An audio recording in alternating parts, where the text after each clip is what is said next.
We have more for your ears only. I'm Catherine Herzog. I'm David Alpern with this quote from the news. We definitely fell short. For that, we just have to apologize.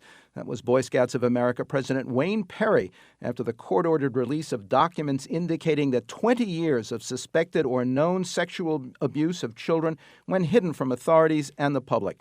Critics called it a step in the right direction, but want more support for the victims. Now this. We are stardust.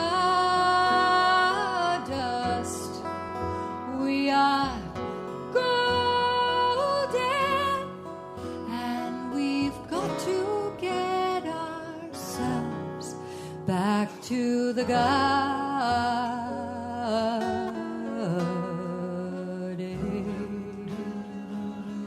When we last spoke with actress-singer Lauren Fox, it was to preview her show, Love, Lust, Fear, and Freedom, about the music and the relationship of Canadian poet-singers Joni Mitchell and Leonard Cohen.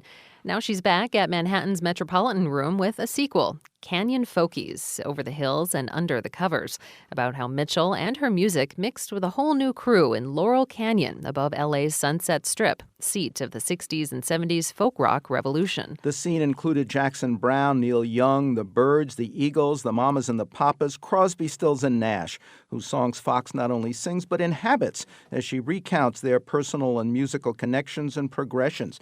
And to say more about the people and the period for your ears only, we're pleased to have Lauren Fox on the line again. Welcome back to our show.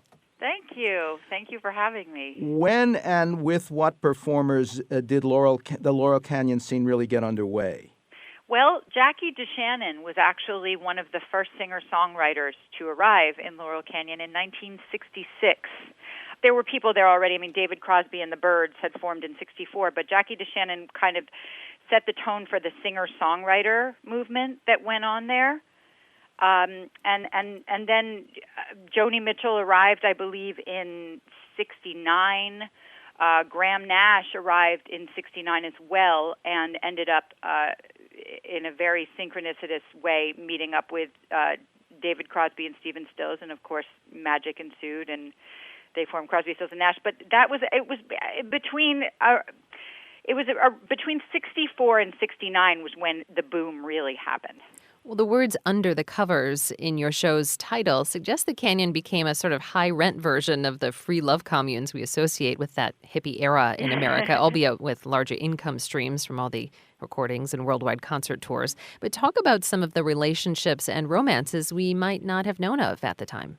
Well, Joni Mitchell started out with David Crosby and then ended up for 2 years with Graham Nash, and then had an affair with Stephen Stills when she broke up with Graham Nash. Oh, okay. She also dated Jackson Browne. She dated J.D. Souther, singer-songwriter who wrote a lot for the Eagles, J.D. Souther. J.D. Souther also dated Judy Sill, Linda Ronstadt, who was also a Canyon person. Who else?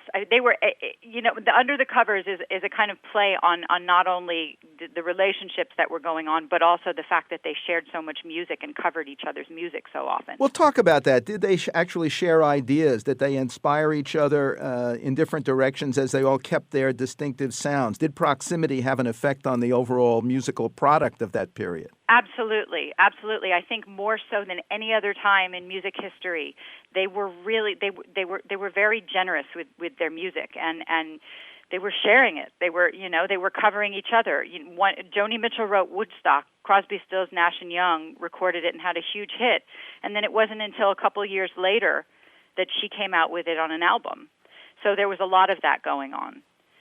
Your show seems to trace a progression from the naive to the knowing to the disillusioned. So let's talk about some of the songs from each phase that you sing, who wrote them and what you learned about their creation. First, A Child in These Hills. That was Jackson Browne. And it definitely is about, it's literally, as far as I can tell from the lyrics, it's about him being emancipated from his father and his family, leaving his home, and coming to this place, this Mecca, and feeling free and young and independent for the first time. And so that's how I chose to open the show, because it for me it represented all of the Canyon people, the young people that came to the Canyon to create, leaving their homes and coming to this beautiful place. And then, of course, I Do So You Want to Be a Rock and Roll Star to represent when they when they started to realize from the Byrds example that they could make money. They weren't making a lot of money before that in the industry. Bands were not getting rich, but then all of a sudden they realized from the Byrds example, we could get rich doing this. So it turned into more of that, and it went from this only creative artist thing to, oh wait, we can get rich. And then, of course, the progression goes all the way to Before the Deluge, which Jackson Browne actually wrote about what happened to the Laurel Canyon, to all of them, because of the money and because of the fame and because of the drugs. And of course, I do The Doors, the end in it to represent, the deaths and the end of the disillusionment, basically, the end, when drugs started coming into the canyon and the Manson murders happened.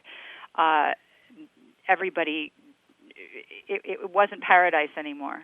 Many of the era singer-songwriters are still with us, thankfully, especially Mitchell, King, Carole King, Crosby, Stills, Nash, and Young. Have you met some of them? I have not met any of them yet. I'm going to see Crosby, Stills, and Nash at the Beacon on Monday night, which is really exciting. And I am supposed to, a friend of mine actually is friends with Jackson Browne and is arranging for me to have lunch with him when I'm in LA next, which is very exciting. So that's that. I'm going to meet some of them, and I'm actually having lunch in a couple of weeks with Henry Diltz, who was the Canyon photographer. He shot most of those album covers from that time. So I'm very excited about that. It's easy to forget that there was an awful lot of pop music in that period and a lot of awful music. What would you say makes the work of these artists so enduring long after the Beads and the Bell-Bottoms are gone? They were really the first generation of songwriters to go deep. They were confessional songwriters. They talked about very. I mean, now it's very common for people to talk about really deep inside their own stuff, their personal stuff. But I think they were the first group to really dig that deep into that really icky stuff. Actress-singer Lauren Fox performs Canyon Folkies, Over the Hills and Under the Covers, Friday, October 26th and Friday, November 2nd at the Metropolitan Room, 34 West 22nd Street in New York. More information at metropolitanroom.com. Caught in the devil's bargain, and we've got to get ourselves back to the garden.